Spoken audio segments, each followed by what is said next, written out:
principalmente, ¿no?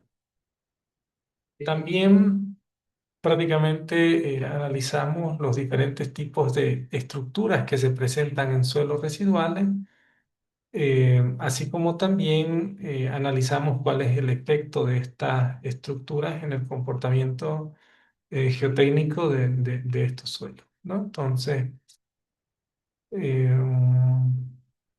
básicamente, también vimos el componente mineralógico, recordamos la influencia del clima en el desarrollo de minerales presentes en suelos residuales. Identificamos algunos minerales que son, pueden ser más problemáticos con respecto a otros.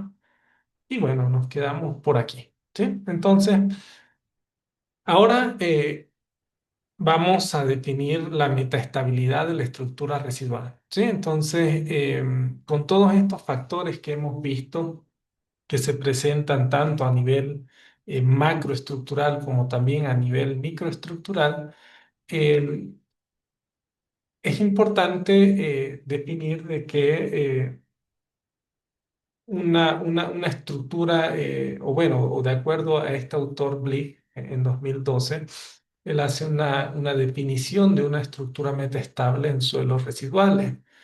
Y básicamente él la define como una estructura estable bajo las condiciones de tensión efectiva y contenido de humedad, pero que colapsa irreversiblemente si alguna de esas condiciones cambia más allá de un umbral crítico, ¿no? Entonces, dicho de otra manera, pues todas esas características que hemos visto principalmente a nivel microestructural, bajo un concepto de estructura metaestable, son estructuras que, como menciona, bajo las condiciones actuales, que se puede presentar en el suelo, pueden tener una estructura, podemos definirla como provisional, que puede colapsar si alguna de las condiciones cambia eh, en el suelo, ¿no? Entonces, un ejemplo típico para que ustedes puedan comprenderlo mejor es básicamente este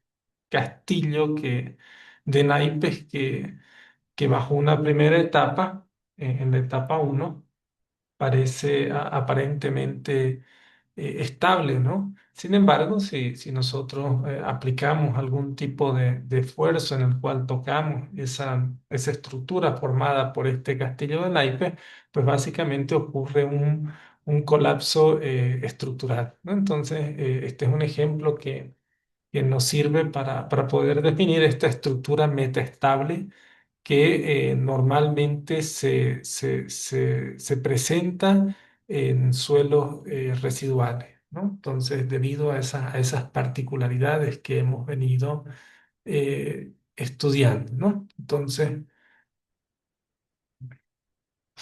Profe, o sea que bajo ese concepto esto sería válido en el sitio donde se encuentran estos suelos, ¿verdad? correcto. Porque en el momento que nosotros hagamos una extracción, un remoldeo, ya deja de ser metaestable. ¿Sí? Exacto, exacto. Oh, Sí, sí. En el momento que manipulamos la muestra y la disturbamos, la disgregamos, pues ya rompemos toda esa estructura metaestable que normalmente se presenta en el terreno, ¿no?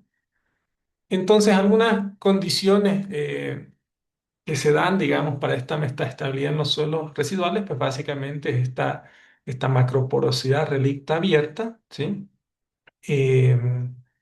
También la cementación por sesquióxidos que habíamos estudiado el día de ayer y el estado parcialmente saturado, ¿no? Entonces, la combinación de estos factores, pues básicamente generan esta metaestabilidad en los suelos. Entonces, y bueno, esta estabilidad puede romperse, digámoslo así, eh, a través de un proceso de aplicación de carga o, por ejemplo, a través de un proceso de saturación del suelo donde también perdemos la succión, ¿no?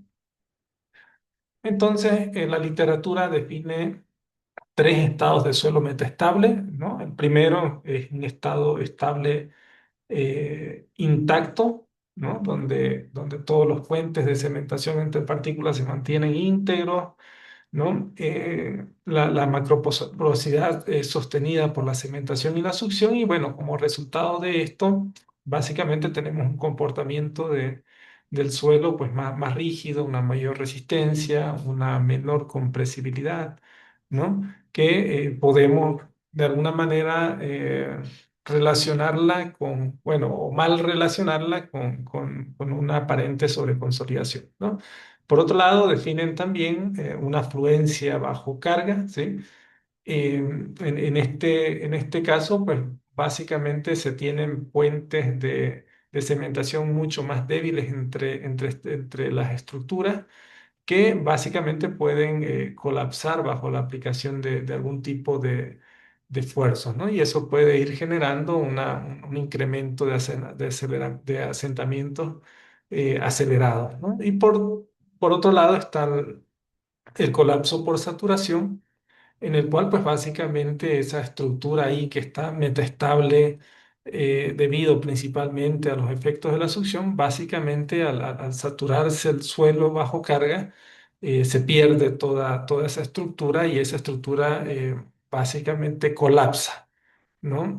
Y se reorganiza y esa reorganización de partículas hace que exista un cambio de volumen que está relacionado con un asentamiento, una deformación en el suelo, ¿no? Entonces, eh, este es el concepto de lo que es la metaestabilidad, ¿no? Entonces, ahora pasemos a otra sección en la cual vamos a ver los tipos de métodos propuestos para la clasificación de suelos residuales, ¿no? Con todos estos criterios, básicamente la literatura propone, ¿sí?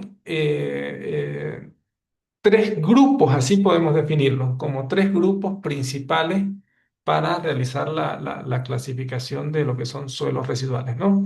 Este es un tema de mucha discusión en la literatura. Ya hemos hablado, recuerdan, de una clasificación mucho más pedológica. ¿Recuerdan cuando clasificábamos el perfil del suelo en 6 grados? Esto en función a su grado de meteorización.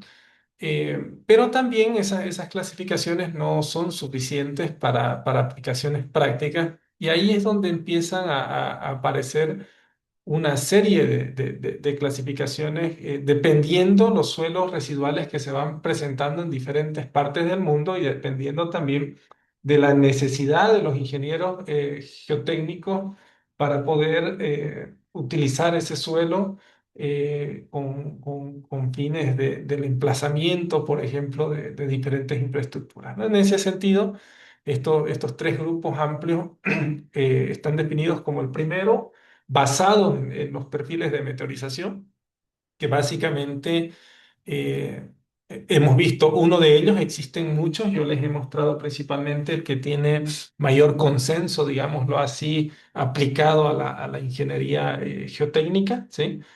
Eh, Luego existen métodos basados en clasificaciones pedológicas y finalmente existen un tercer grupo que relaciona los métodos para su uso local o específico, ¿no? Y este es uno de los más interesantes porque este grupo, digamos que reúne a las clasificaciones con un enfoque más geotécnico que se han venido desarrollando en diferentes partes del mundo, ¿no? Entonces, cuando hablamos de suelos residuales, eh, podemos redondear de que a diferencia de un suelo, por ejemplo, un suelo de origen sedimentario, donde aplicar una clasificación del sistema unificado o aplicar una clasificación del método ASTO, pues terminan siendo suficientes para tomar decisiones y encarar nuestras obras. Pero en el caso de los suelos residuales no existe un único método de clasificación universalmente aceptados, como les comentaba. Y es más, los métodos tradicionales de clasificación que acabo de mencionar normalmente no son recomendados para su aplicación en suelos residuales por eh, las características que tienen los suelos residuales, las cuales se pueden ver afectadas durante los procesos, los procesos o ensayos para realizar la clasificación del suelo. Entonces, esto también debe a que existen una importante variedad de suelos residuales. Recuerdan que las características de estos suelos residuales dependen también de la ubicación geográfica a nivel global, que eso también condiciona, por ejemplo, a lo que es el clima, la temperatura, la presencia de vegetación, entre otros factores que contribuyen a la formación de suelos residuales, ¿no? Entonces, los suelos, por ejemplo, residuales que se formen en climas principalmente tropicales, con precipitaciones intensas, temperaturas intensas, van a presentar variaciones importantes con respecto, por ejemplo, a suelos residuales que se desarrollen en climas más templados, ¿no? Es por eso que no existe, digamos, un consenso en lo que son las clasificaciones, ¿no? Y este es un punto muy importante porque eh, ahí está la analogía de la clasificación AASHTO y unificada, la cual ha sido desarrollada principalmente en suelos desarrollados en climas templados y de origen transportado, en la cual muchas veces la adoptamos y vienen de regiones totalmente distintas o a las cuales nosotros vamos a estudiar este suelo, ¿no? Entonces, eso de alguna manera también es recíproco, ¿no? Tanto los suelos que tenemos en algunas de nuestras zonas no se van a presentar en otras zonas del mundo, así como también ciertas clasificaciones, métodos, fundamentos que se revisen en otras partes del mundo no necesariamente van a aplicarse de manera directa en cada uno de nuestros países, ¿no? Entonces, eh,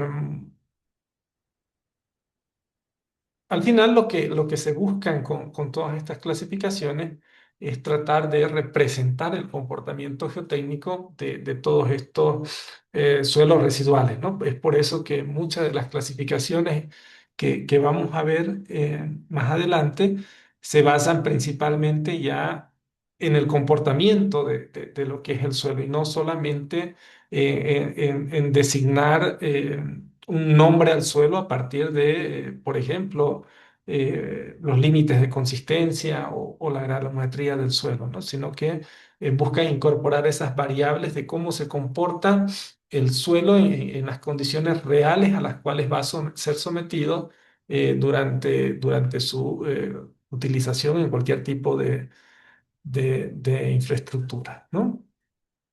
Entonces, en ese sentido, bueno, y en específico, el libro del autor de Wuhan, o el autor Wuhan, él propone estos grupos también amplios de clasificación, en este caso basado en grupos pedológicos de interés para los ingenieros, donde básicamente definen tres grupos, ¿no? El primero, el cual es el grupo A, en el cual están presentes, por ejemplo, los suelos lataríticos, ¿no? Clasificados también como latosoles en una clasificación pedológica. Aquí se pueden encontrar, por ejemplo, las arcillas rojas, los procesos y procesos intensos de meteorización, eh, con propiedades, de acuerdo a este autor, generalmente buenas, ¿no? Y vamos a ver por qué se hace esta descripción preliminar en este tipo de suelos, en este caso suelos lateríticos, ¿no? También hay otro grupo, los andosoles, en los cuales están presentes principalmente los suelos de ceniza volcánica, ¿sí? Este es un suelo pues, bastante particular que en todos los libros de suelos residuales lo incorporan, ¿sí? Como un caso de estudio bastante particular porque, bueno, las cenizas volcánicas no son suelos que se formen a partir de la meteorización del material o de la roca in situ, ¿no? Recordemos que son suelos transportados por medios eólicos que se depositan, pero estos autores explican que este suelo, por las características particulares que tienen, llega a desarrollarse de igual forma que los suelos residuales en procesos de meteorización intensa, ¿no? Entonces, es por eso que también incluyen este tipo particular de suelo dentro de la literatura de suelos residuales como un caso pues, bastante bastante particular, ¿no? Dicho de otra manera, también lo consideran como un suelo especial dentro de lo que es la mecánica de suelo, ¿no? Y también tenemos en un tercer grupo, en el grupo C, eh, los suelos eh, de algodón negro o black cotton soils, eh, conocidos también como vertisoles, conforme a una clasificación pedológica, así que son básicamente son arcillas negras expansivas, ¿no? Con una alta retracción, una alta expansión debido a sus componentes mineralógicos, ¿no? Este tipo de suelos es muy común también encontrarlos en Bolivia. Es uno de los suelos que genera muchísimos problemas en esta carretera que actualmente tiene problemas entre Cochabamba y Santa Cruz, ¿no? En el sector del Sillar, ¿no? Entonces, y bueno, se presenta también en diferentes partes del mundo, pero tenemos una mala experiencia local con estos suelos porque, bueno, las obras que se han ejecutado en esos sectores justamente son obras que todavía presentan problemas a la actualidad, ¿no? O en la actualidad, ¿no? Entonces, Em, bueno, algunas características más de estos tres grupos, de acuerdo a los diferentes autores, ¿no? Por ejemplo, que los suelos lateríticos, o Profe, una pregunta, qué pena te interrumpo. De sí, sí, pronto adelante. tú nos puedes compartir, pues obviamente a los que no somos de Bolivia, digamos, algún caso de patología respecto a ese tipo de suelos vertisoles que nos acaba de mencionar. Puede ser en la otra clase, no sé, como para O- tener una idea, podría Ok, ser. sí, sí, sí, puedo. Bueno, hay algunas, incluso hay una tesis que hicimos para mejorar esos suelos con cal. Y también se las voy a compartir. Ahí hace un poco la caracterización, la mineralogía, ¿no? Y, y bueno, veré, debe haber, bueno, hay muchos periódicos que han publicado también muchos problemas en estas zonas y voy a tratar de identificar las que están directamente relacionadas para compartírselas también y ustedes puedan conocer un poco más de ese suelo, por lo menos en Bolivia, ¿no? Pero de manera general, esta zona que menciono, el Sillar, está justamente en una de las zonas subtropicales de Bolivia, donde se tiene una abundante vegetación, se tienen unas precipitaciones elevadas a lo largo de todos los años, ¿no? Pero que sin embargo no tienen esas temperaturas tan elevadas como las tenemos más al norte o al noreste del país. Entonces ahí donde esas características, recuerdan, hacen que en vez de formarse minerales más estables, como por ejemplo eh, eh, este tipo de minerales que están más relacionados con suelos lateríticos, los cuales se forman principalmente en zonas con una mayor meteorización intensa, una mayor temperatura, pues en este caso llega a ser contrario, ¿no?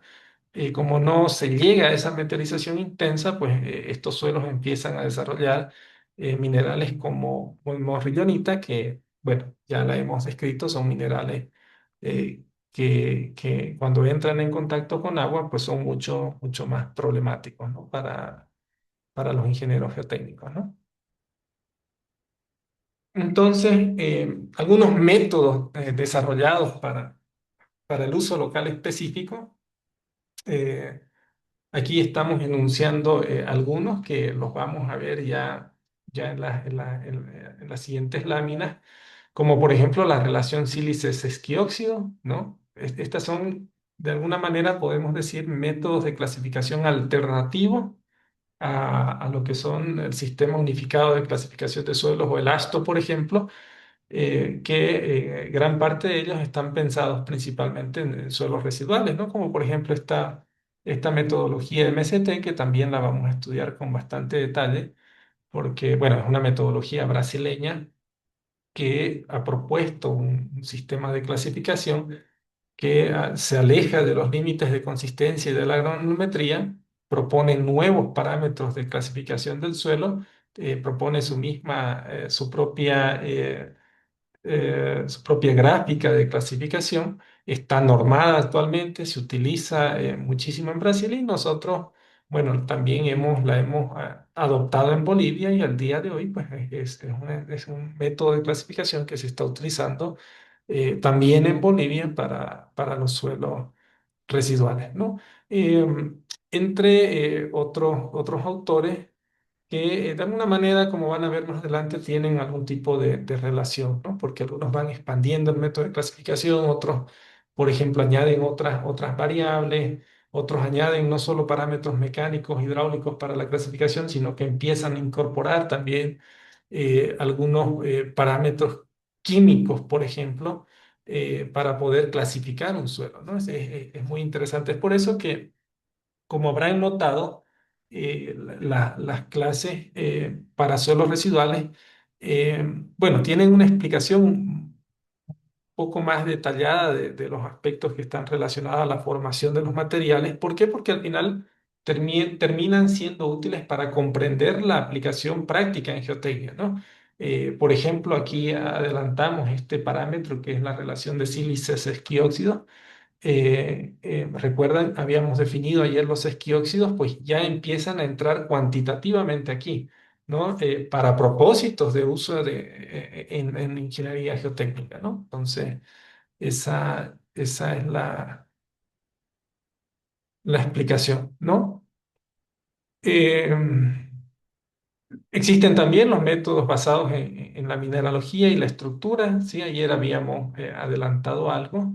Estas clasificaciones se presentan o se dividen o consideran dos grupos importantes. Uno es la composición relacionada con el tamaño de la partícula, la forma, la composición mineralógica y también la estructura del suelo, ¿no? Hablando de microestructura, estructura y entre otras variables que hemos venido estudiando, ¿no? Entonces, de manera general, estas clasificaciones basadas en la mineralogía y la estructura pueden resumirse a partir de tres grupos principales, donde el grupo A eh, básicamente contiene a los suelos residuales sin fuerte influencia mineralógica, ¿no?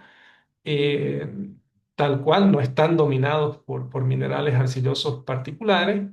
Y bueno, en este tipo de suelo se logra esperar un comportamiento como el que normalmente conocemos en la práctica, ¿no? Por otro lado está el grupo B, donde se presentan suelos fuertemente influenciados por minerales arcillosos, en este caso convencionales, ¿no?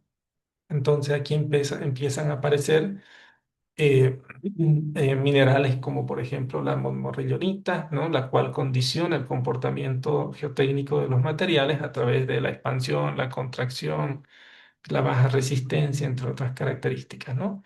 Y también se tiene el grupo C, en el cual están, digamos, considerados los suelos fuertemente influenciados por minerales especiales, ¿no? Entonces, y es ahí donde en este grupo, pues, vamos a introducir los suelos que presentan, por ejemplo, minerales como la yacita, la lófana o los esquióxidos que habíamos mencionado el día de ayer. Entonces, en la presentación, la cual ya les he compartido, bueno, van a encontrar esta tabla que básicamente hace referencia a la ampliación de estos grupos de clasificación para que ustedes puedan eh, observarlas con mayores detalles, ¿no? Y las variables adicionales a las que hemos mencionado que considera este método de clasificación. ¿Bien? Bueno, con esto hemos llegado al final de... Profe, Sí, para esa clasificación, sí o sí tenemos que hacer un ensayo de laboratorio tipo de rayos X o algo así, ¿verdad? Porque sí, sí, igualmente, sí, o sea, sí o sí tenemos que hacerlo. correcto, sí, sí, porque en este caso, fíjense que la clasificación ya determina que o empieza a nombrar o a citar los diferentes tipos de minerales presentes en el suelo para poder clasificar, ¿no? Entonces aquí sí ya es necesario entrar a estos tipos de ensayos, ¿no? Como la difracción, o los microscopios electrónicos a través de los ensayos de EDS o microscopía, ¿no? Sí.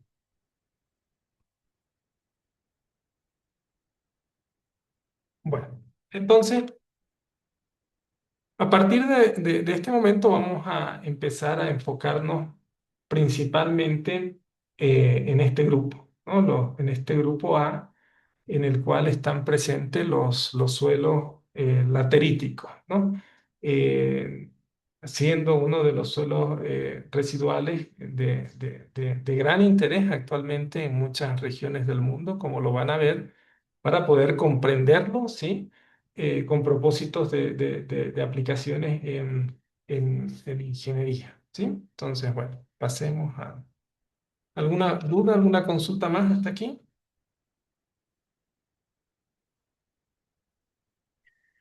Inge, sobre el Sí. tema de los suelos de la ceniza, ¿eso de qué tipo de roca vendrían a clasificar? ¿O es directamente de lo que emana de la erupción de los volcanes? Exacto, es justamente eso, ¿no? Es esa ceniza que se genera durante la erupción de volcanes, ¿no? Que se va transportando de forma eólica y luego se va depositando y va formando capas que en algunos casos pues son capas importantes de ceniza que al final terminan eh, siendo materiales que vamos a tener que encontrarlos, estudiarlos con propósitos de utilizar ese subsuelo, ¿no?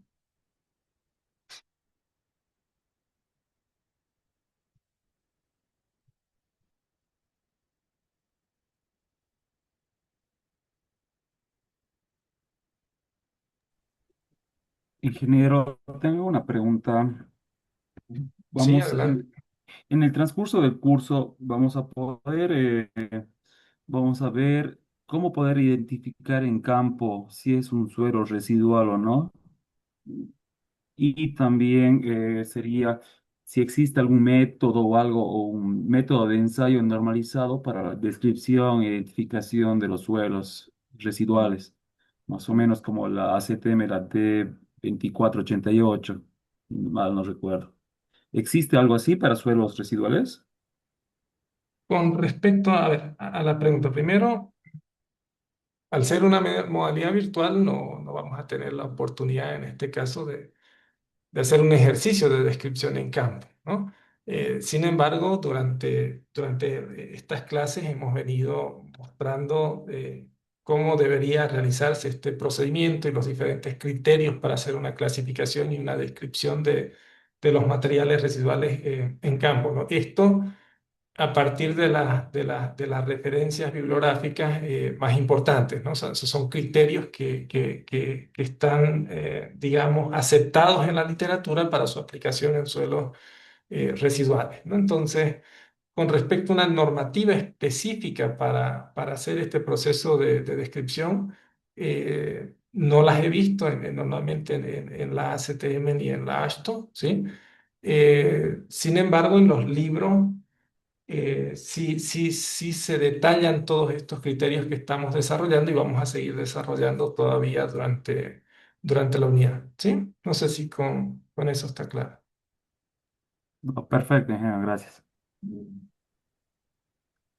Denme un minutito, por favor, y mientras busco la presentación, bueno, vayan a tomarse un vaso de agua o algo así, ¿sí? Denme un cachito.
Bueno, retomemos. Eh, Todos ven la pantalla compartida, ¿verdad? Sí, se ve. Sí, se ve.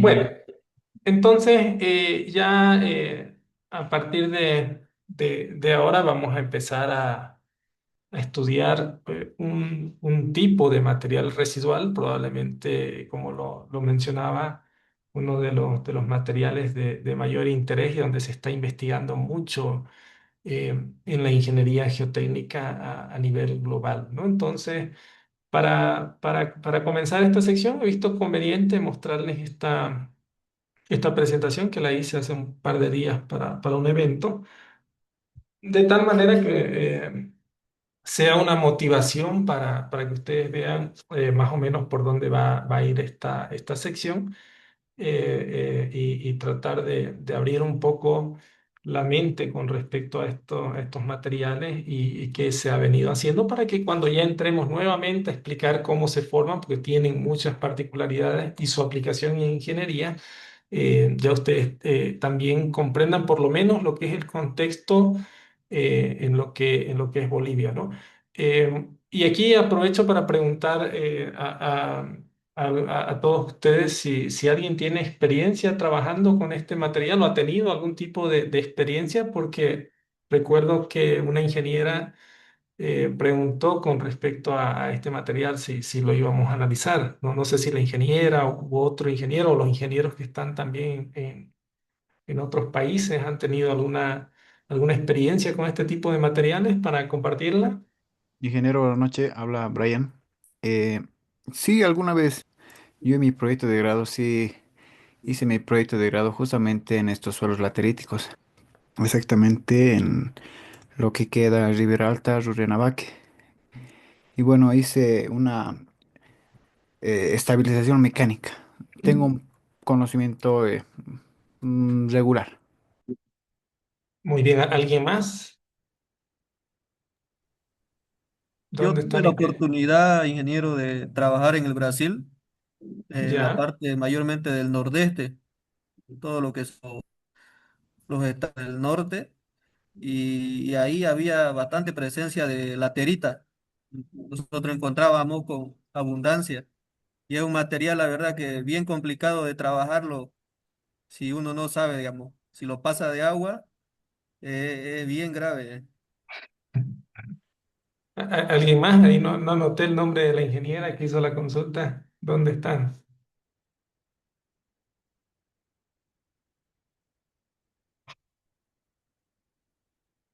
Bueno, parece que no ingresó la ingeniera.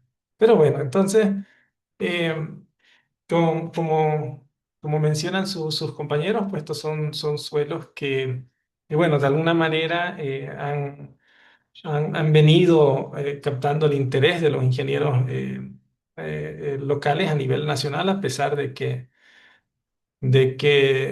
se encuentran específicamente en la zona del noreste de Bolivia, pues básicamente como todos los ingenieros somos o tenemos un trabajo bastante dinámico, terminamos muchas veces trabajando en estas zonas donde se presentan este tipo de materiales, ¿no?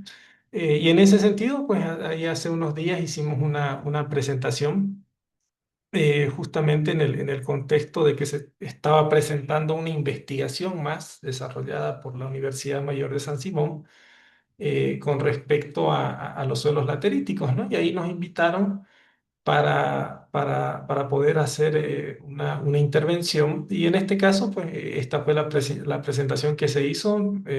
Básicamente la titulé como Más de una década construyendo conocimientos sobre materiales lateríticos en Bolivia. Eso debido a que hemos podido definir de que ha habido un avance importante en lo que es la comprensión y la aplicación de materiales lateríticos en Bolivia aproximadamente en la última década, ¿no? Y en ese sentido, pues empezamos a mostrar todo este progreso que ha habido en el país con respecto al conocimiento de nuestros materiales lateríticos, ¿no? Entonces, bueno, estas imágenes simplemente muestran una realidad actual todavía en muchas zonas del oriente del país, Los materiales lateríticos en general pues, han sido ampliamente utilizados, ¿sí? Desde siempre, desde que hay ocupación humana en todos estos territorios. Pero la particularidad ha sido su uso sin conocer o comprender su comportamiento, ¿no? Normalmente, como están viendo en la fotografía, se los utiliza como, en algunos casos, rellenos para terraplenes o vías no pavimentadas, ¿no? O en algunos casos, como este otro, se pueden ser utilizadas debido a sus características que logran desarrollar algunas concreciones que tienen una similitud en su aspecto físico con las gravas, las utilizan o las utilizamos como recubrimientos de vías no pavimentadas, ¿no? En ese proceso que, bueno, localmente se conoce como el ripiado, ¿no? Entonces, lo que muestran estas fotografías es que, bueno, a pesar de utilizarlo, eh, normalmente, y en muchas regiones del mundo, este tipo de suelos también ha sido asociado con suelos problemáticos, ¿no? Y es como mencionaba el ingeniero, esto es debido a que en muchos casos todavía no tenemos el conocimiento necesario para hacer una aplicación de estos materiales de manera correcta, como material de construcción, por ejemplo, ¿no? Entonces, es en ese sentido que se planteó esta pregunta de cómo pasamos de no comprender plenamente este suelo en camino a convertirlo pues básicamente en el futuro de todo lo que puede ser el desarrollo de estas regiones, ¿no? A partir del conocimiento, ¿no?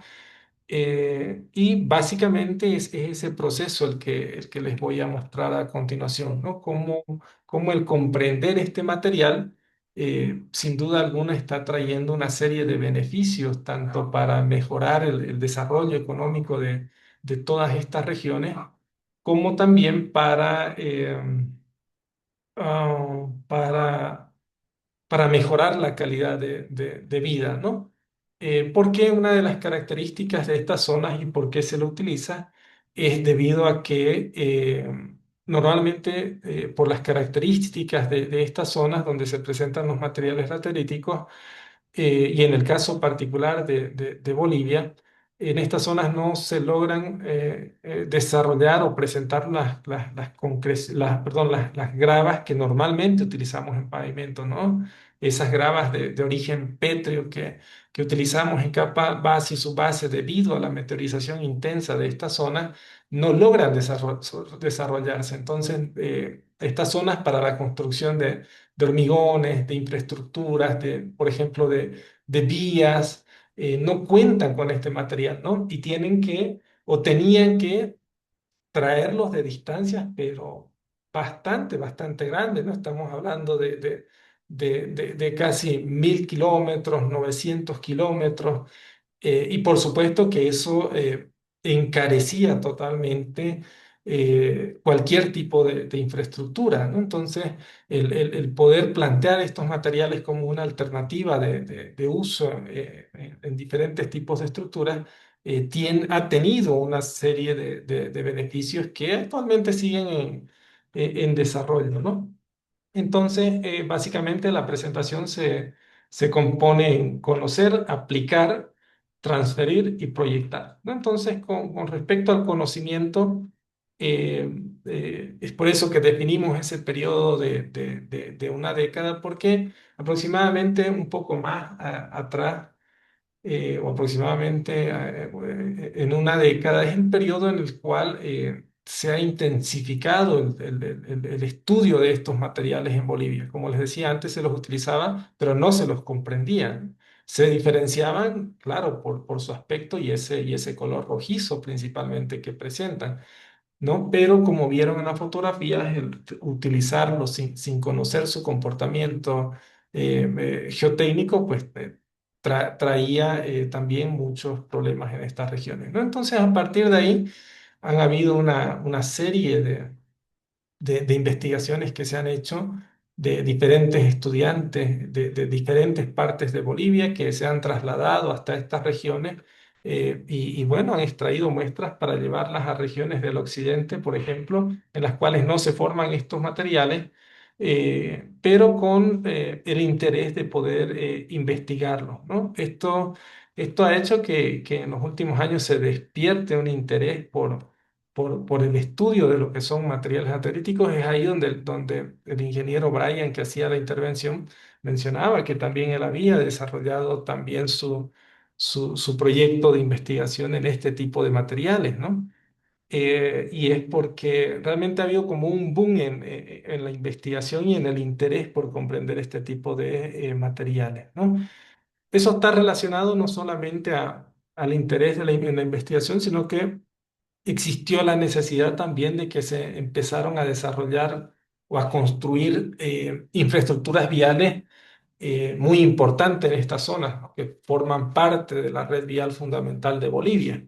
Entonces, en ese periodo también, hace más o menos unos 10 años atrás, empezaron la ejecución de estas obras, las cuales inicialmente estaban propuestas con materiales de origen pétreo que se tenían que traer de distancias pues bastante bajas, bastante alejadas para obtener una capa subbase o base convencional como normalmente se la define a partir de materiales granulares de origen pétreo, ¿no? Entonces, eso impulsó también bastante lo que fue el estudio de estos suelos, ¿no? Que fíjense, bueno, es alguna fotografía de algunos compañeros de trabajo que trabajaron o trabajamos en la construcción justamente de una de estas carreteras, ¿no? Que tenía aproximadamente no, creo que eran, a ver, algo de 600 kilómetros, ¿no? Entonces, una vía importante para esa región. Entonces, eso permitió que los diferentes profesionales pudieran observar esa variación que existía en esta parte del país con respecto a las características que presentaban estos suelos que se forman, ¿no? Entonces, ahí se empezó a comprender que existían diferentes materiales, ¿sí? De origen residual con diferentes comportamientos, ¿no? Y para los que no conocen esta zona, pues básicamente este es un mapa que muestra el departamento del Beni, ¿sí? Que básicamente colinda con lo que es Brasil, ¿no? Aquí este es el límite entre Bolivia, ¿sí? Y Brasil. A este lado está Brasil. Y bueno, ese departamento que está en este sector se denomina como Beni. Y bueno, también al ladito tenemos el departamento de Pando, que también colinda con Brasil, más en la parte norte, ¿no? Entonces, prácticamente esta carretera que les acabo de mencionar empezaba, o toda esa longitud iba más o menos en todo esto, ¿no? Entonces, una de las carreteras más extensas de Bolivia que atravesaba justamente todas estas zonas en las cuales este material había sido muy, muy poco estudiado en el tiempo, ¿no? Entonces, esto permitió hacer un relevamiento en esta extensa zona y observar que estos materiales con características pues bastante particulares iban cambiando, ¿no? Inicialmente desde su aspecto en el perfil en el cual se forman, ¿no? Y aquí pueden observar, son materiales lateríticos en la misma zona del país, pero que presentan características distintas, ¿no? Como por ejemplo un perfil de materiales lateríticos mucho más arenoso, ¿no? Fíjense, tienen unas concreciones ahí. eh, eh, que no son gravas de origen pétreo. Ahí empezamos a dar algunos datos. Son concreciones que, fíjense, debido a esa particularidad de los procesos de meteorización en suelos residuales, se van originando, ¿no? Y bueno, esta es una granulometría típica de lo que es este material, ¿no? Y por otro lado, también existen perfiles de suelos principalmente arcillosos, ¿no? Donde se desarrollan las mismas concreciones, pero en este caso con una mayor presencia de fracción fina, donde se tiene la presencia de también minerales de arcilla, por ejemplo, los cuales hemos venido estudiando, ¿no? Entonces, el estar presente, el desarrollo de la infraestructura en esa zona permitió realizar estos relevamientos, ¿no? Observar que estos materiales iban variando, ¿no? Todavía no se entendía por qué, pero básicamente uno los encontraba así, los encontraba así, los encontraba de esta otra forma o de esta forma, o solamente como suelos finos, ¿no? O concreciones de gran tamaño, ¿no?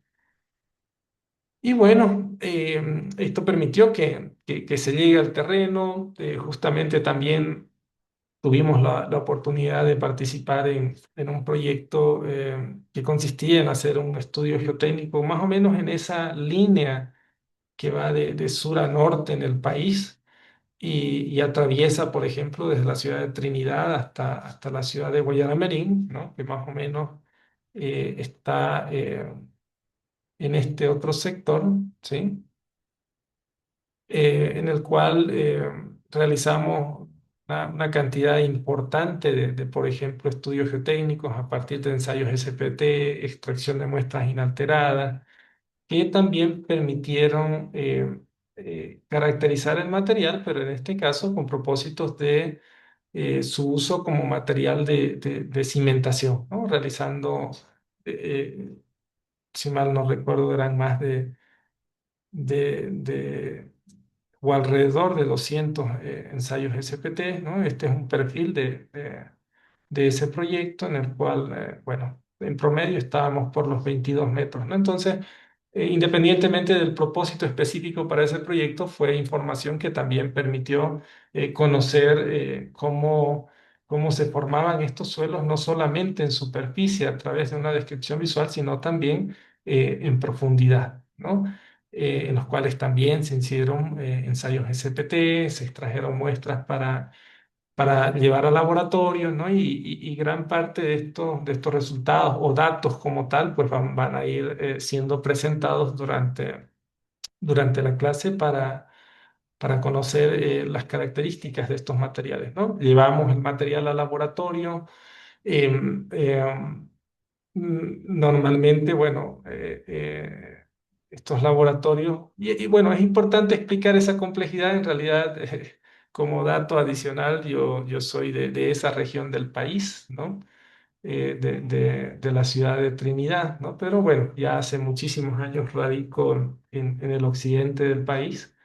Y bueno, y lo que pasa normalmente, y lo explico porque hay un esfuerzo por detrás de trasladar todas esas muestras de un departamento a otro departamento, que no solo lo he hecho yo, lo han hecho ya muchas personas con propósitos de llevarlos a laboratorios, digamos, más equipados, porque en esta región de Bolivia también hay una relación en que no existen materiales pétreos. El desarrollo económico es más bajo con respecto al resto del país, por eso no se desarrolla tanta infraestructura.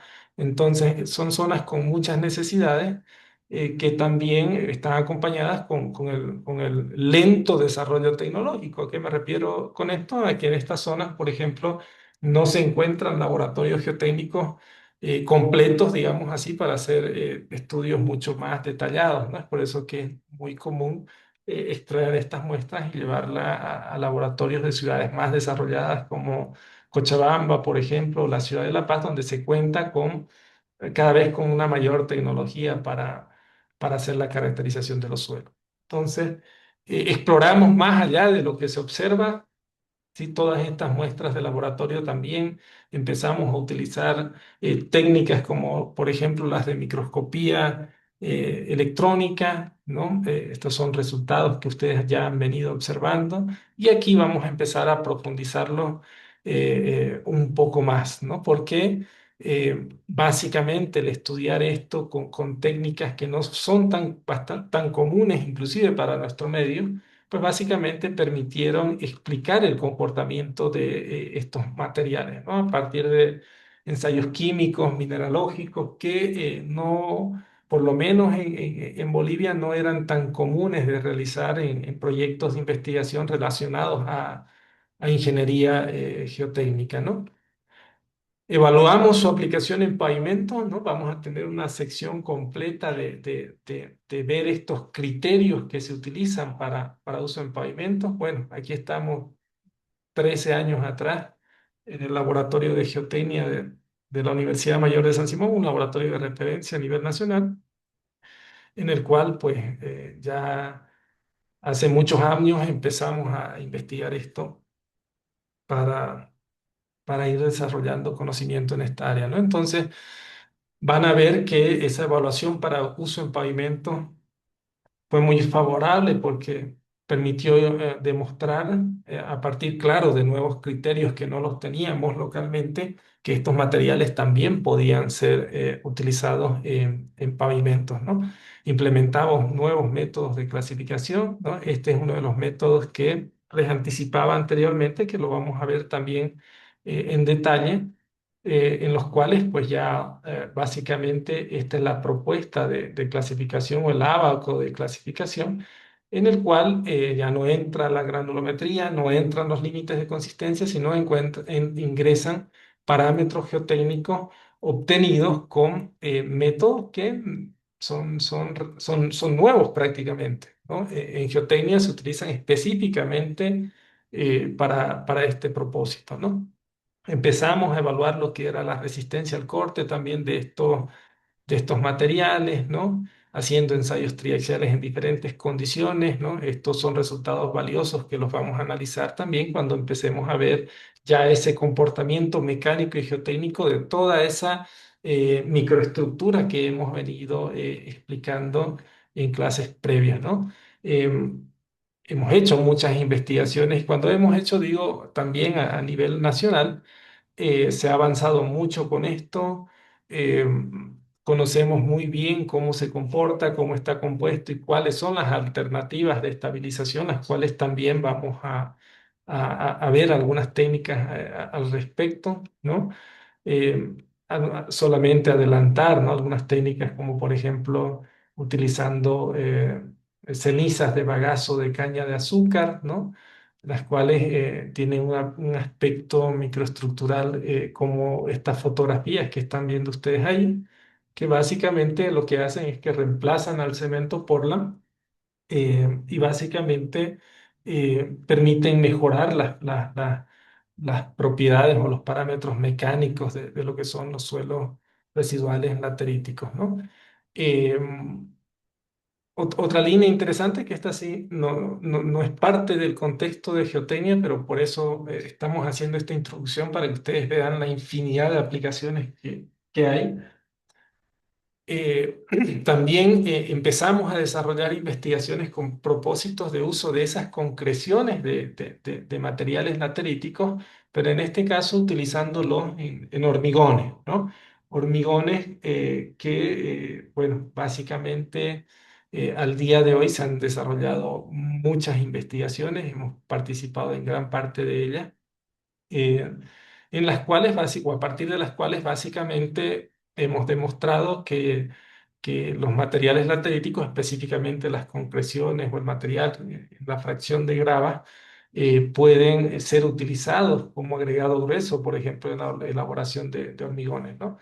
Son experiencias bastante interesantes, ¿no? Aquí ustedes ven los estudiantes, ellos son estudiantes de la ciudad de Cochabamba, que básicamente están esperando eh, recoger sus muestras de suelo laterítico. Básicamente este proyecto fue muy bonito porque hicimos como 50 tesinas con 50 diferentes estudiantes en la cual evaluamos, pero absolutamente todo de los materiales lateríticos para su uso en pavimento, ¿no? Esto se hizo en la Universidad Mayor de San Simón. Es un laboratorio que no está en la región, ¿sí? Eso para las personas que están en otros países. Y a esto me refería, ¿no? Que estos laboratorios en esta otra parte del país pues están muy equipados, tienen equipos mucho más modernos que, bueno, nos han permitido evaluar con gran detalle y utilizando herramientas actualizadas diferentes parámetros de estos materiales y obviamente del producto resultante, que en este caso eran probetas de hormigón, ¿no?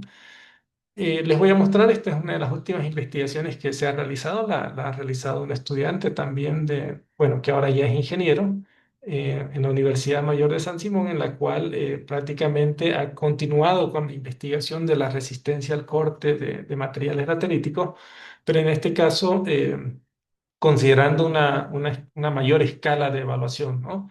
Eh, no recuerdo ahora el tamaño, no estoy seguro si este es de 80 por 80 centímetros, ¿no? Esta es una caja de corte directo.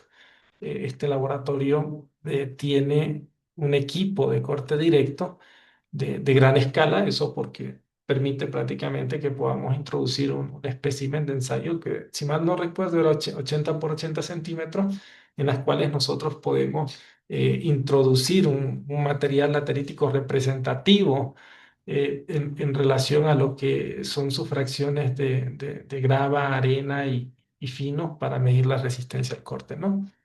Entonces, ese avance estuvo acompañado de una aplicación, como les comentaba. Si bien hay muchas carreteras que se han desarrollado ya al día de hoy y se siguen desarrollando, esta fue la primera en la cual pudimos introducir dentro de las especificaciones técnicas del proyecto de una manera formal, digámoslo así, ya el uso de lo que son materiales lateríticos, principalmente en la capa base de pavimentos de vías principales, ¿no? Eh, bueno, estas son fotos de ese periodo en el cual también aprovechamos a hacer todo tipo de ensayos para caracterizar también este material, ahora ya emplazado en el terreno, ¿no? Algunas fotografías adicionales, hubieron tramos también donde se utilizaron estos suelos en condición natural, otros donde se estabilizaron con diferentes tipos de estabilización que vamos a ver más adelante, ¿no? Y esta es una fotografía de la carretera que prácticamente, o en la cual pudimos obtener muchísima información para seguir comprendiendo estos materiales, ¿no? Como les digo, esta es una de las carreteras, ahora al día de hoy existen muchas, pero como les decía, al tener algo de 600 kilómetros, la longitud era bastante importante, se utilizó un gran volumen de material local y bueno, ahí es donde introducimos lo que son los materiales lateríticos, ¿no?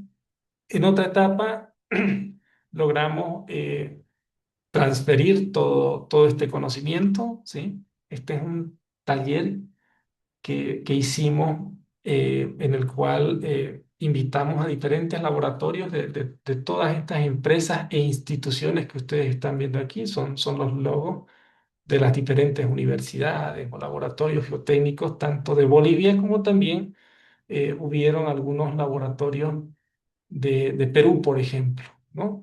Fue una experiencia bastante interesante porque nuevamente fuimos a la zona, extrajimos una cantidad impresionante de muestras y las empezamos a repartir por toda Bolivia para que toda Bolivia y los laboratorios conozcan los materiales lateríticos y obviamente hacer un ejercicio comparativo que permitió también comprender mejor el comportamiento de estos materiales, ¿no? Inclusive enviamos estas muestras hasta el Perú, ¿no? Fue una experiencia bastante interesante.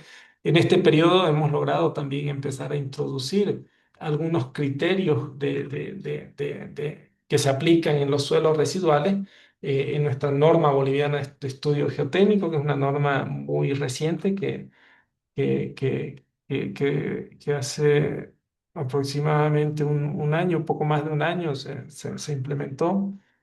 Y así, bueno, han habido importantes avances, hemos realizado publicaciones científicas en diferentes congresos internacionales, también en el mismo Brasil, donde se tiene la mayor experiencia, creo, a nivel global en el uso de este tipo de materiales lateríticos, posicionando o dando a conocer, porque hasta antes de esto no se conocía que en Bolivia, o no se tenía referencias de que en Bolivia existían este tipo de materiales, ¿no? La importancia de publicar esta información está en que básicamente ya el mundo empieza a conocer que en Bolivia también hay materiales lateríticos y empieza a compararlos con suelos de África, de la India, y es una experiencia bastante interesante, ¿no? Este artículo científico es bastante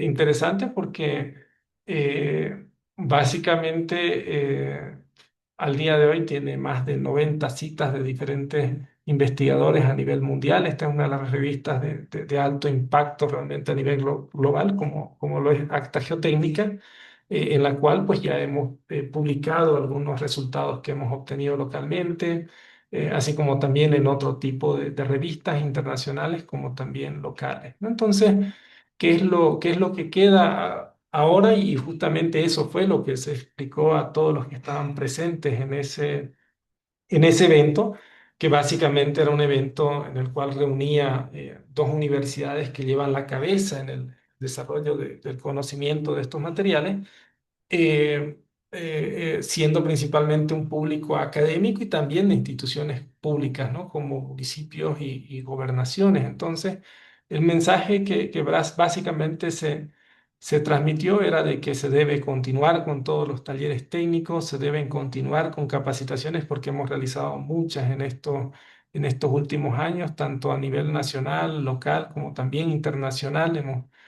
Y bueno, que también todo esto debe empezar a ser introducido dentro de lo que son las mallas curriculares, ¿no? Y eso es interesante porque en el caso de esta maestría es la primera en la cual se logra introducir como parte de la formación académica los suelos residuales y en particular los suelos lateríticos en Bolivia, ¿no? Entonces, eso es algo que queremos seguir promoviendo en el pregrado de universidades que están en estas regiones. Debe empezar a introducirse este conocimiento porque es lo mismo, ¿no? En Bolivia adoptamos las normas de Estados Unidos.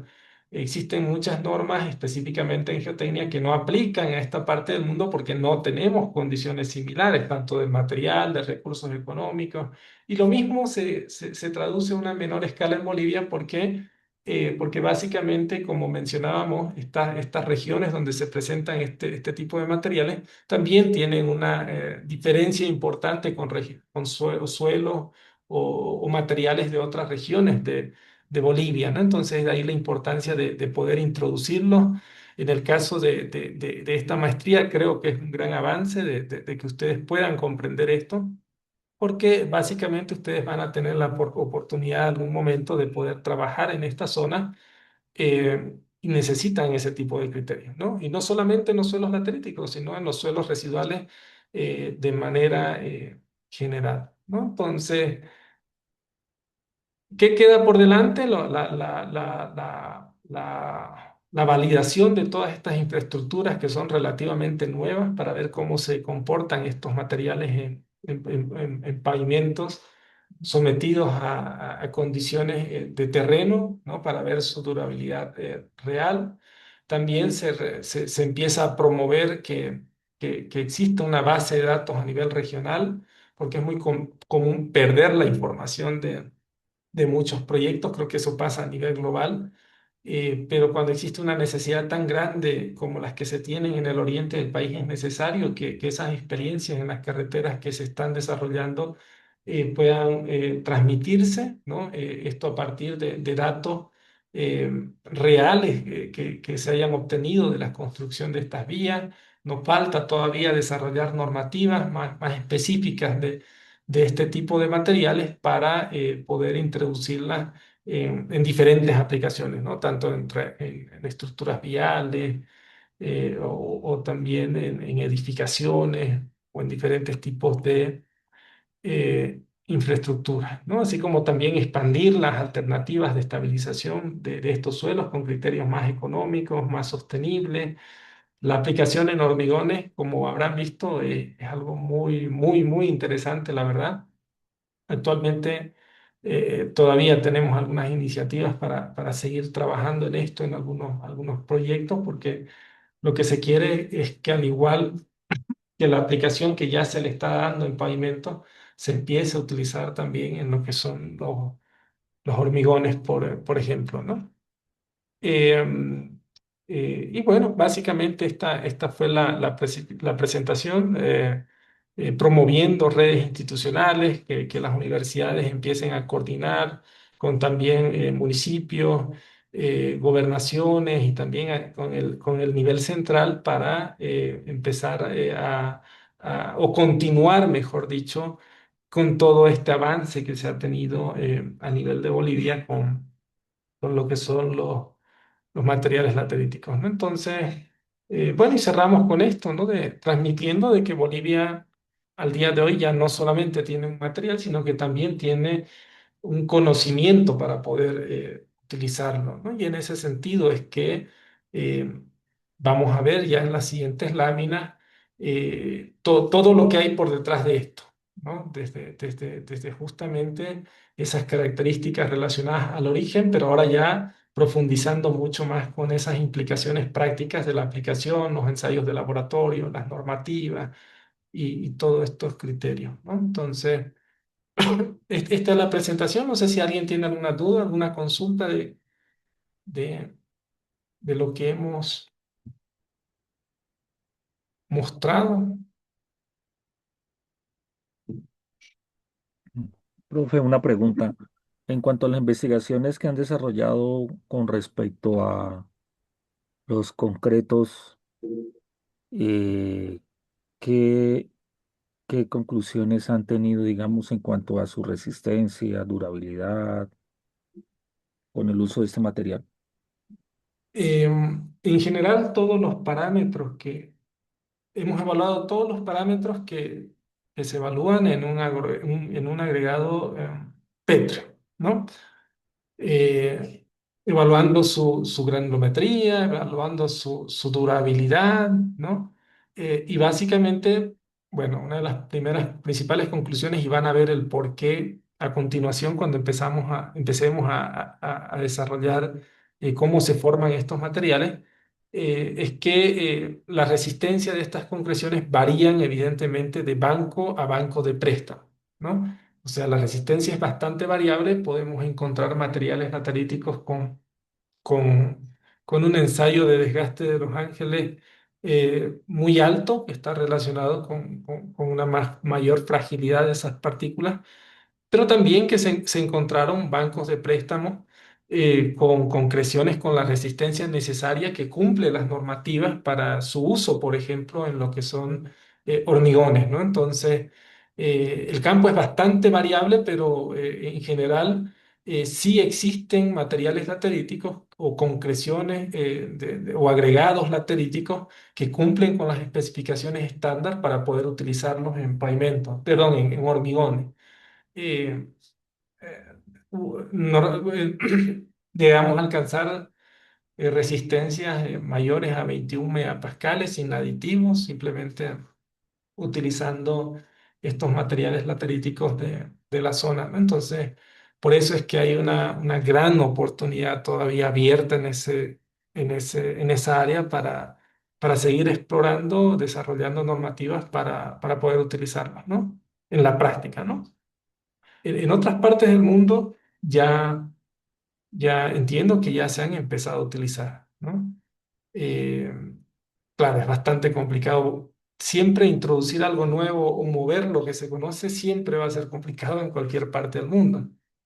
Y creo que en especial en Bolivia, ¿no? Entonces, por eso todavía ahí hay un proceso de poder difundir todo este conocimiento, desarrollar normativas para empezar a hacer esa aplicación, ¿sí? ¿Alguna duda más? ¿Alguna consulta? Profe, cuando utilizamos estos materiales, ya sea en carretera o para levantar terraplenes, eh, conforme transcurre el tiempo, ellos continúan con su proceso de meteorización o se siguen degradando.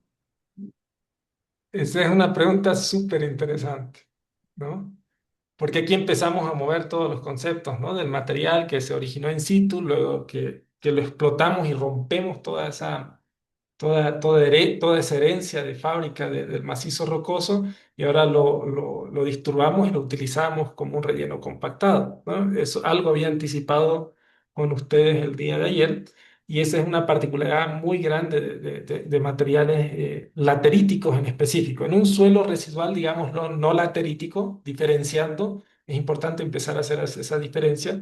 Un suelo residual, por ejemplo, no laterítico, podría ser uno que se forma en, no sé, en el Chapare, en Bolivia, por ejemplo, ¿no? Entre Cochabamba y Santa Cruz, que es una zona de un clima, digamos que tropical intermedio, a diferencia de las regiones del Beni o Pando o ciertas regiones de Santa Cruz, las cuales tienen un clima tropical pero mucho más intenso, en los cuales se forman estos materiales lateríticos y van heredando características bastante interesantes, particularmente geotécnicas, que permiten que podamos utilizar esos materiales como insumos para la construcción, por ejemplo, eh, que sin embargo, y ahí todavía no hay, o sea, se tiene una teoría publicada, pero ciertos estudios, les voy a adelantar, demuestran que esos materiales, inclusive después de disturbarlos, recompactarlos, en estas zonas todavía pueden mejorar aún más sus propiedades, ¿no? Debido a que siguen expuestos bajo periodos de meteorización intensa. Eso es súper interesante que lo vamos a explicar mejor con algunos ejemplos más adelante porque ya nos toca ver todos esos aspectos, ¿sí? Bueno, entonces eh, demos inicio a la.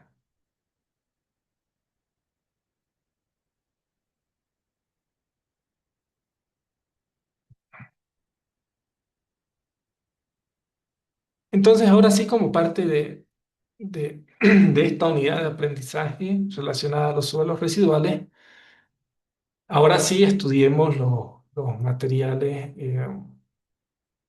lateríticos, ¿no? Entonces, eh, nuevamente, repito, es muy importante hacer la diferenciación de un suelo residual en general que puede formarse bajo las condiciones que hemos mencionado con respecto a lo que son los suelos lateríticos que están relacionados principalmente con zonas tropicales en las cuales sí se da una meteorización mucho más intensa, ¿no?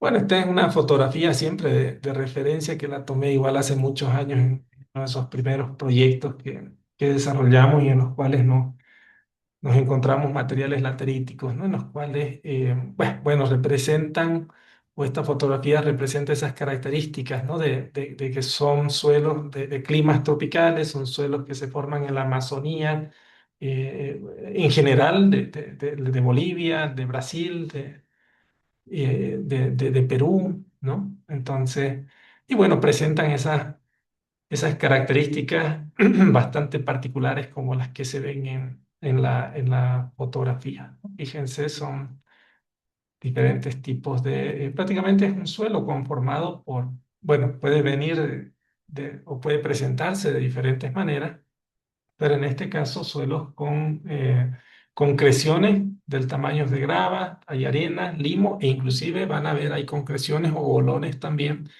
lateríticos, ¿no?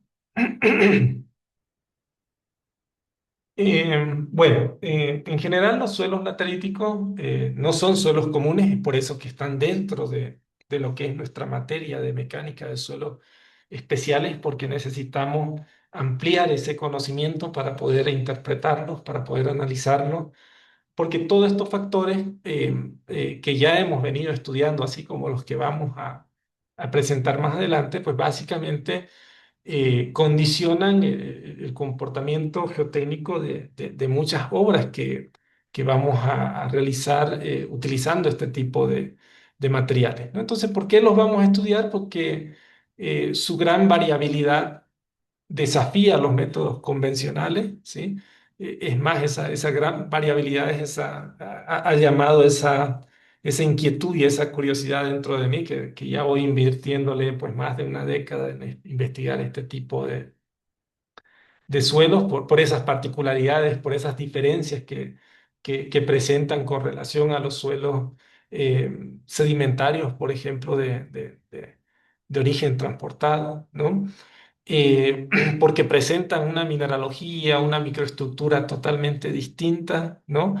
Y porque requieren criterios y metodologías específicas para hacer una evaluación confiable que nos permita realizar el diseño geotécnico de diferentes tipos de obras, ¿no? Entonces, es por eso que vamos a estudiar desde su origen, su evolución en condiciones tropicales, su comportamiento real bajo solicitaciones de ingeniería, los diferentes criterios de clasificación específicos que existen a la fecha de hoy a nivel global para este tipo de materiales, lo cual básicamente nos va a llevar a hacer un mejor diseño o un diseño geotécnico óptimo donde podamos utilizar este tipo de materiales lateríticos, ¿no?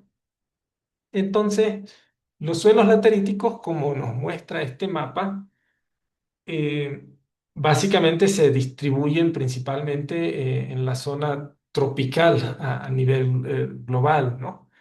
Eh, este mapa muestra con esta sección achurada, ¿no? Todas las zonas en las cuales, bueno, estos autores han reportado la presencia de materiales lateríticos. Por supuesto que siempre existe una variación por efectos de escala, pero que sin embargo nos da una muy buena idea a partir de la cual nosotros podemos concluir que los materiales lateríticos son suelos que se presentan en diferentes partes del mundo, ¿no? Existe una importante ocurrencia en diferentes países que tienen muchos factores en común, ¿no? Normalmente esta zona podríamos decir que presenta los mismos desafíos, por ejemplo, económicos, ¿no? Son zonas donde no todas, pero gran parte de ellas, no se tienen los recursos necesarios para, por ejemplo, traer materiales de distancias importantes para poder construir carreteras, ¿no? Entonces, de ahí la importancia de investigar estos materiales y de que al día de hoy sean una línea de investigación dentro de lo que son los suelos residuales que también son parte de la mecánica de suelos moderna, digamos, de esa manera. Entonces, em, aquí podemos empezar definiendo de que, bueno, en suelos lateríticos, y por lo que hemos venido comentando, el clasificarlos no es suficiente, ¿sí? Es necesario interpretar su origen, la estructura y el comportamiento para tomar decisiones geotécnicas confiables, ¿no? Entonces, em, este cuadro nos muestra algunos de los términos que normalmente usted, perdón, en este caso son algunos países de la literatura que reportan la presencia de estudios, la presencia de materiales lateríticos a partir de diferentes investigaciones, no solo son algunas, pueden existir muchas más, ¿no?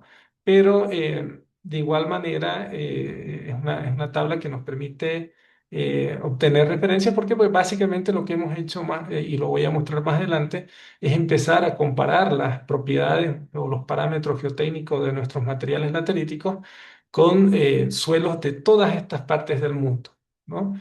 Y esas comparación pues dan resultados bastante interesantes que vamos a analizarlo a continuación, ¿no? En esta lámina, ustedes lo que pueden observar, de igual forma son los diferentes términos, ¿sí? Que están asociados a materiales lateríticos, ¿no?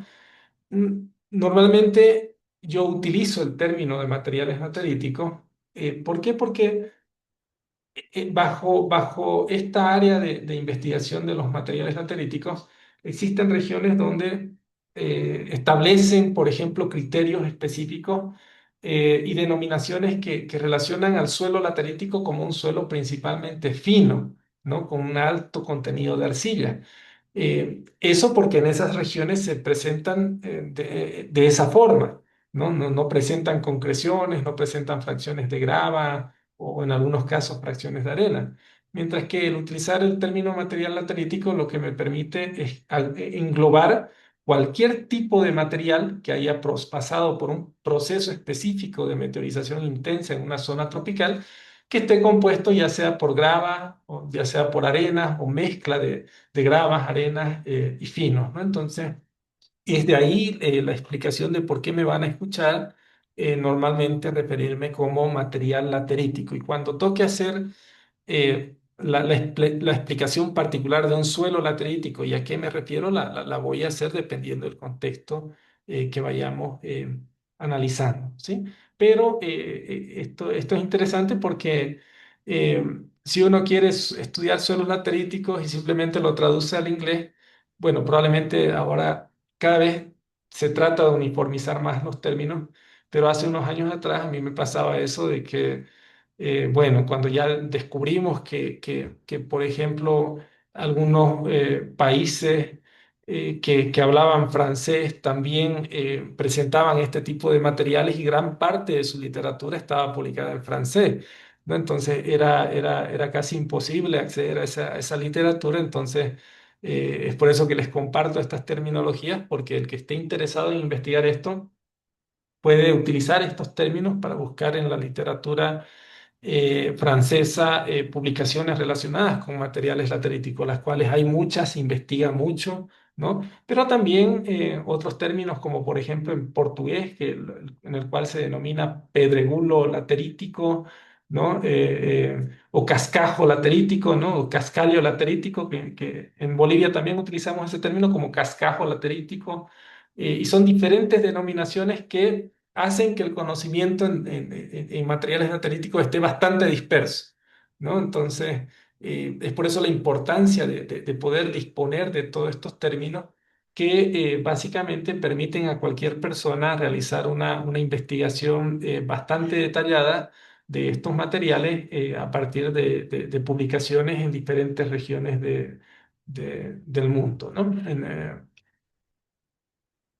Sin embargo, pese a esa gran variación que existe a la fecha de hoy con relación a los términos que se utilizan para describir materiales lateríticos, eh, allá por 1807, este autor Buchanan fue el primero que hizo una definición, una presentación del término.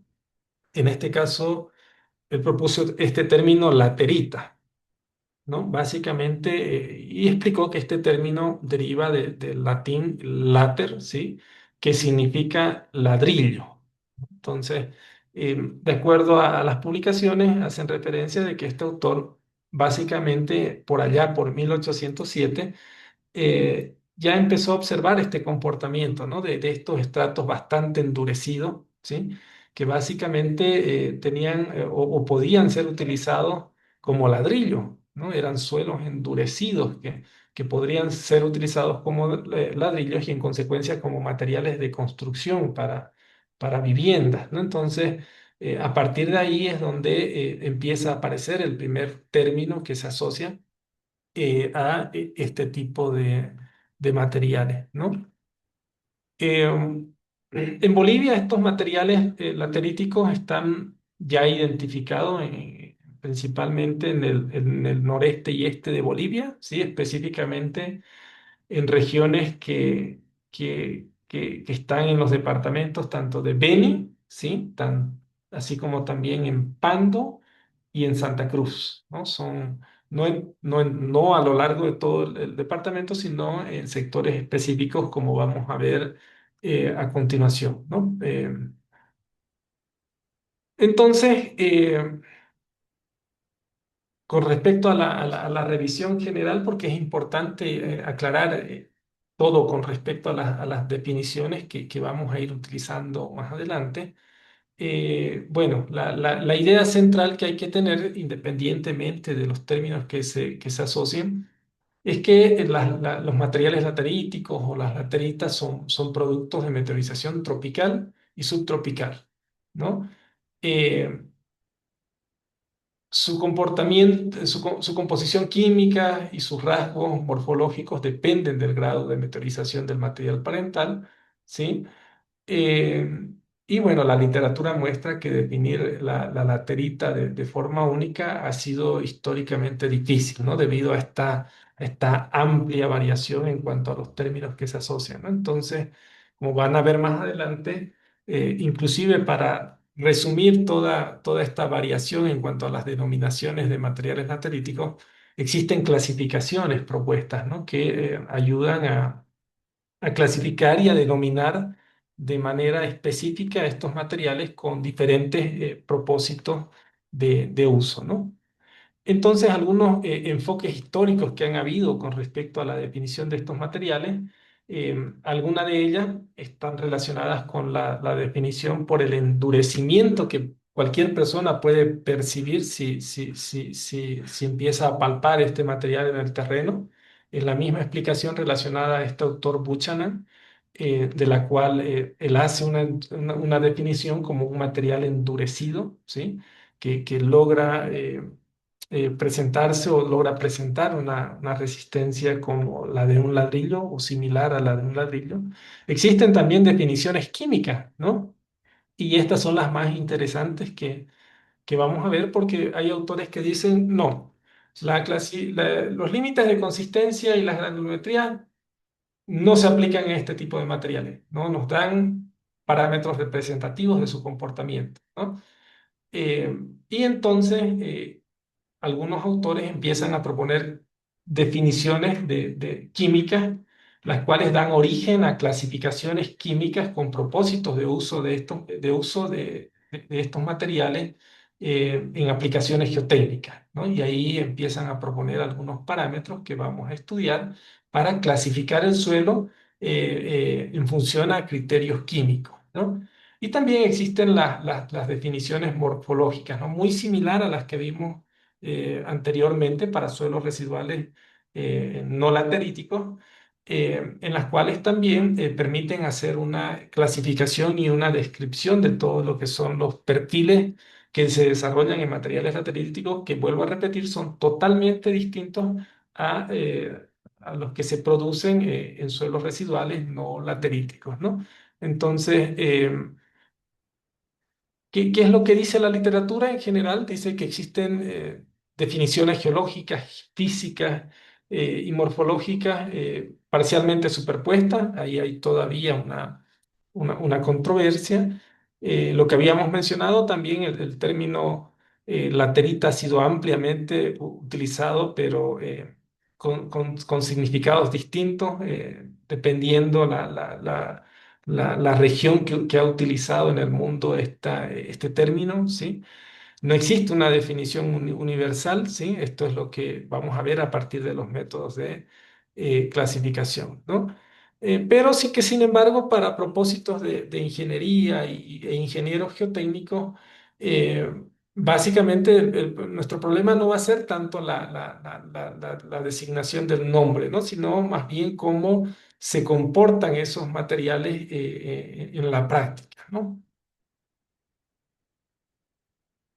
Otro cuidado que debemos tener también, y es para eso esta lámina, de que no todo suelo rojo es laterítico, ¿sí? Entonces, el color rojizo por sí solo no permite identificar a un suelo laterítico, ¿sí? Y aquí eh, hay una experiencia bastante interesante que quiero comentárselas. Por ejemplo, este es un suelo arenoso muy común en Cochabamba, ¿sí? Eh, Se la conoce como arena rojiza de Viloma, ¿sí? Este es un suelo de origen sedimentario que debido a su proceso de formación sedimentaria, pues también presenta ciertos minerales que le dan esa coloración rojiza, ¿no? Y si uno ve el aspecto, pues prácticamente es el material granular de origen aluvial que conocemos, pero en este caso con una coloración mucho más rojiza con respecto a otros suelos que comúnmente conocemos, ¿no?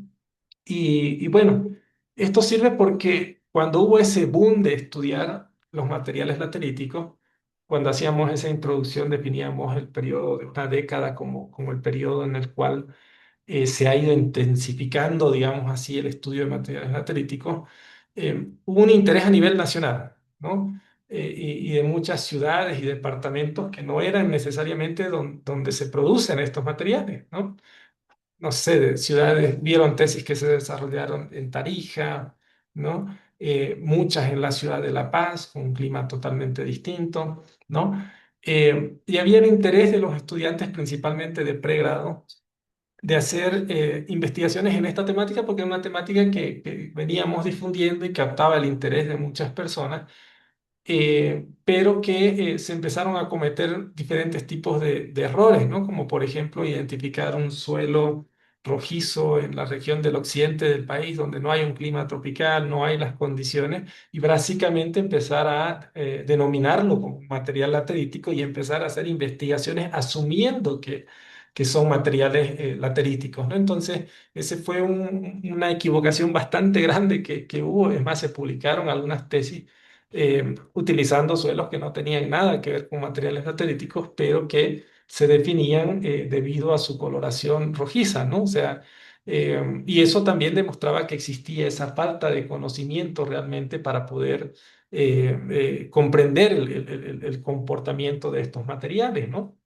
Y empezar a entender de que los suelos lateríticos tienen por detrás toda una historia que contar, ¿no? Relacionada a su génesis, a su mineralogía, a su estructura, que condicionan su comportamiento, y no solamente por el color rojizo, sino que va heredando diferentes propiedades que vienen desde el macizo rocoso que se origina, y lo que les da prácticamente un comportamiento totalmente distinto, ¿no? Lo que estamos viendo en pantalla entonces básicamente es un suelo de origen aluvial, no un suelo laterítico, ¿no? Y esto esto lo pongo aquí porque justamente eso motiva a que nosotros como ingenieros geotécnicos podamos comprender esa génesis, ese origen, esa estructura que realmente explica el comportamiento geotécnico de los materiales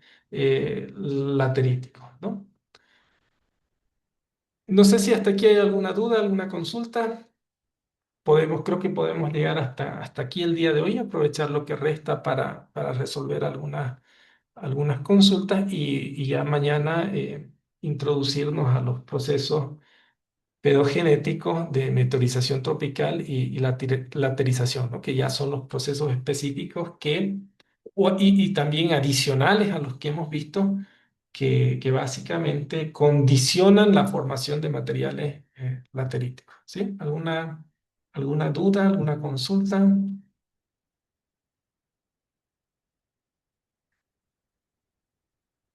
Profe, una pregunta. ¿Estos materiales en cuanto al comportamiento en la fundación, como suelo de fundación, como para edificación, qué tal es su comportamiento? Pueden tener un comportamiento muy bueno, como también un comportamiento muy malo. Es de ahí la importancia de que podamos estudiar los diferentes métodos de caracterización, ¿no? ¿Por qué? Porque si observamos esta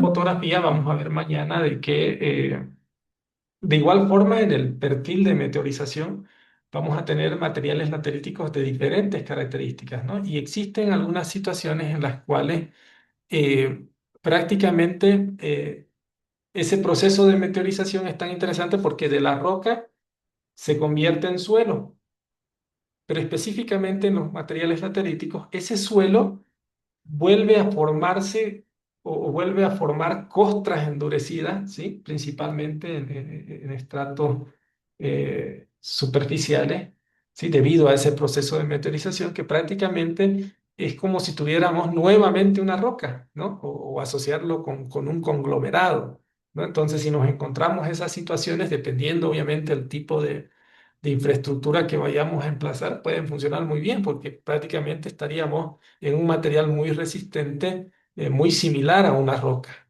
¿no? Pero también podemos encontrar en ese perfil o también en diferentes sectores materiales lateríticos con eh, eh, características geotécnicas que pueden llevarnos a algún tipo de problema, ¿no?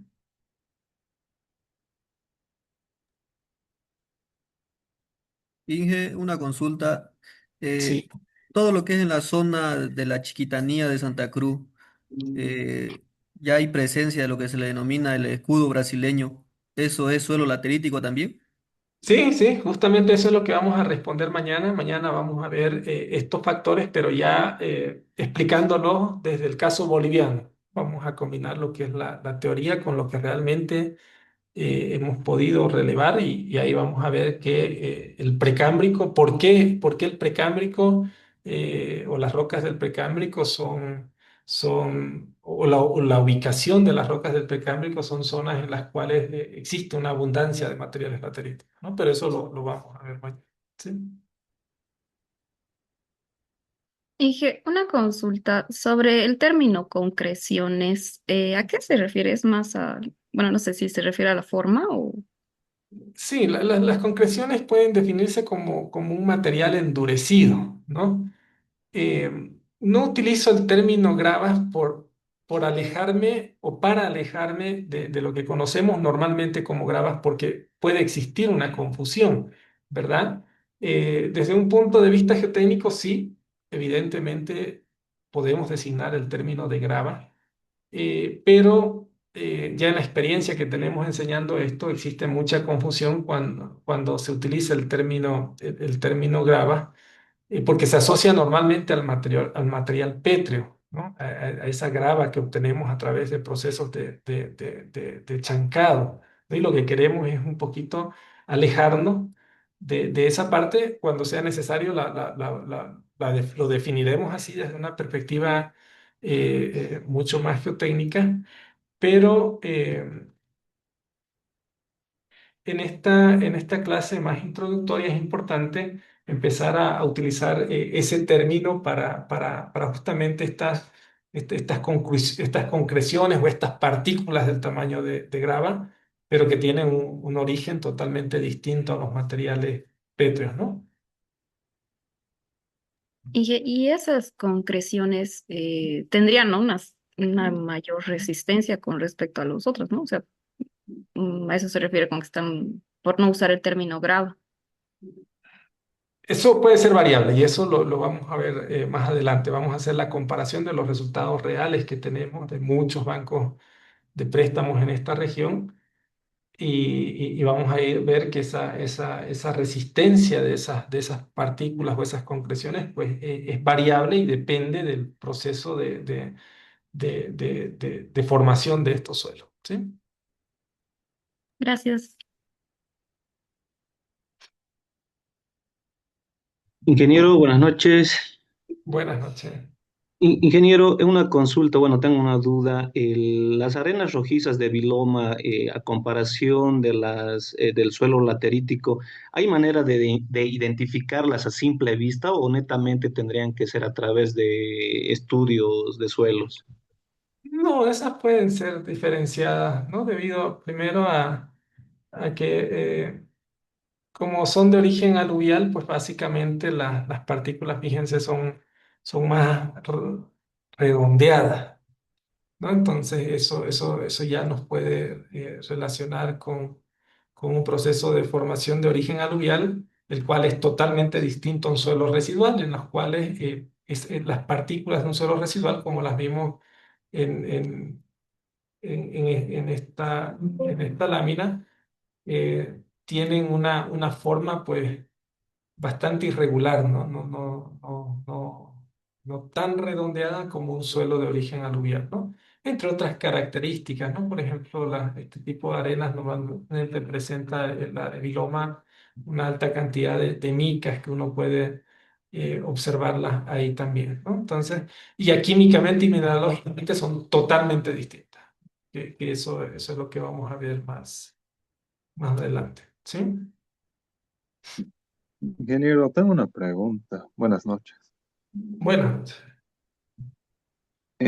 Con respecto, ustedes para encontrar los bancos de estos materiales lateríticos, ¿se basaron solamente en la geología del lugar o adquirieron ya unas técnicas más avanzadas? O sea, me refiero a que en la parte, digamos, por su mineralogía, Yo pienso que tal vez, digamos, bueno, es solamente un decir, ¿no? Pueden tal vez llevar una muestra, un espectrómetro y lograr, digamos, encontrar bancos mediante teledetección tal vez, o lo hicieron nomás con la geología del sitio, el SIG convencional. Eh, bueno, hablando específicamente de esos proyectos viales, estamos hablando más de una década atrás.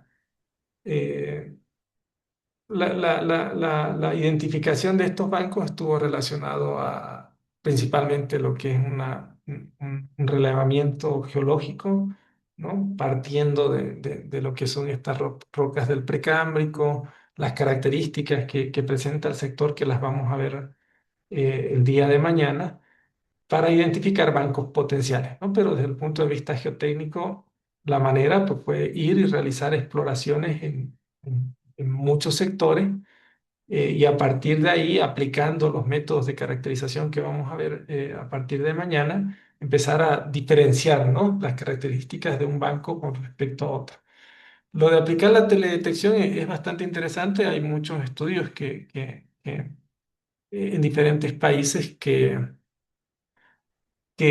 ya han hecho esto, ¿no? Y si alguien quisiera hacer algo por ahí, es un buen tema de investigación, ¿no? Porque se tienen muchos datos locales en este sector, se puede, estoy seguro, reunir muchos más y eso contrastarlo con la teledetección y empezar a generar mapas más ya de una escala más regional, ¿no? Para empezar a tener referencias más precisas de dónde se pueden presentar estos materiales, ¿no? Está bien, gracias. ¿Alguna otra duda, otra consulta?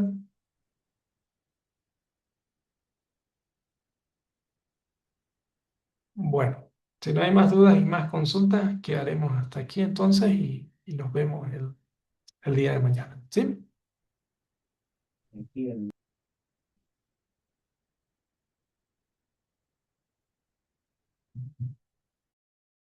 Gracias, ingeniero. Gracias, Inge. Gracias, ingeniero. Gracias, Buenas hasta mañana.